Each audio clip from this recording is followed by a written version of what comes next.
bagaimana merawat pasien stroke di rumah. Kita tahu bahwa kita tidak bisa pungkiri keluarga kita dirawat di rumah sakit untuk pengatasan stroke dalam keadaan yang baru terjadi, kemudian sudah stabil, sudah diberikan pengobatan. Tentu bukan berarti stroke-nya 100% sembuh. Tentu kalau mereka yang harus dirawat di rumah, harus kita bersiap diri, karena berbeda sekali antara dia keluarga kita itu sebelum terkena stroke dan setelah terkena stroke. Kita sebagai keluarga harus siap untuk merawatnya dengan situasi yang sekarang. Yang bisa adalah bagaimana kita meningkatkan secara fisik keterampilannya dia, sehingga dia tetap bisa melakukan kegiatannya sehari-hari sebaik mungkin. Program yang lain adalah bagaimana pasien yang stroke ini jangan sampai terjadi stroke lagi.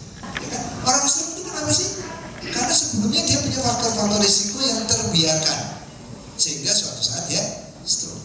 Nah, kalau udah stroke diobati, bisa stroke lagi? Ya bisa, kalau faktor-faktor risiko ini tetap terbiarkan.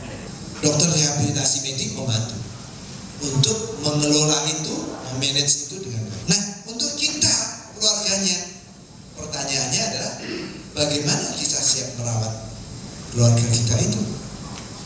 Pertanyaannya tentu perlu nggak direnovasi tempat tidurnya, kamar mandinya, tangga rumahnya, toiletnya? Bisa.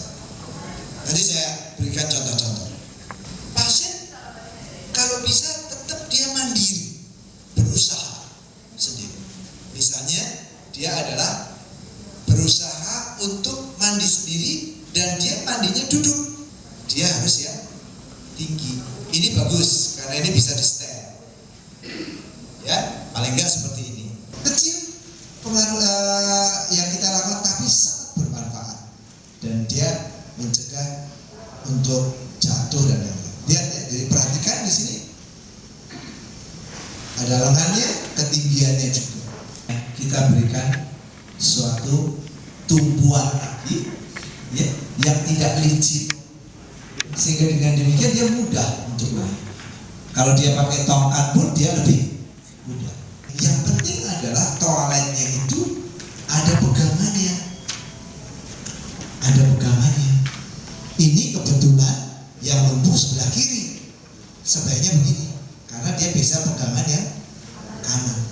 Kalau orang lumpuh sebelah kiri, itu selalu dia cenderung untuk miring ke sebelah kiri.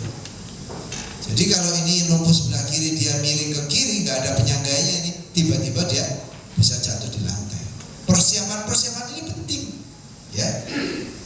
Dan penting kenapa? Karena kegiatan buang air besar, kegiatan mandi itu setiap hari, ya, memerlukan peralatan khusus. Nanti kita lihat dari gambar. Dan khusus yang tadi ada gangguan menelan, kadang-kadang masih butuh selang yang masuk lewat hidung, masuk ke lambung. Jadi dengan selang itu diberi makanan dan diberi minuman. Aman-aman aja kalau pakai selang. Nah, kebersihan rongga mulut sangat penting, jangan dilupakan. Ya, memandikan penting, itu rutin. Tetapi kebersihan rongga mulut penting, karena rongga mulut yang tidak bersih merupakan sumber penyakit. Seorang pasien dimarah-marahin sama istrinya. Udah stroke, dulunya dia yang bekerja hebat ini dimarah-marahin. Ya kan, dimarah-marahin. Ini dong, padahal dia depresi. Dia dulu hebat, kuat, bekerja, mencari uang. Sekarang nggak bisa. Terus nggak dianggap, nggak dihargai, nggak ada nilainya di depan istrinya lagi. Depresi. Jadi umumnya dengan kesabaran kita dia akan melalui fase-fase ini dan akhirnya dia akan menerima dan kita terus beri semangat kepada dia. Ya. Oke, terima kasih. Semoga bermanfaat.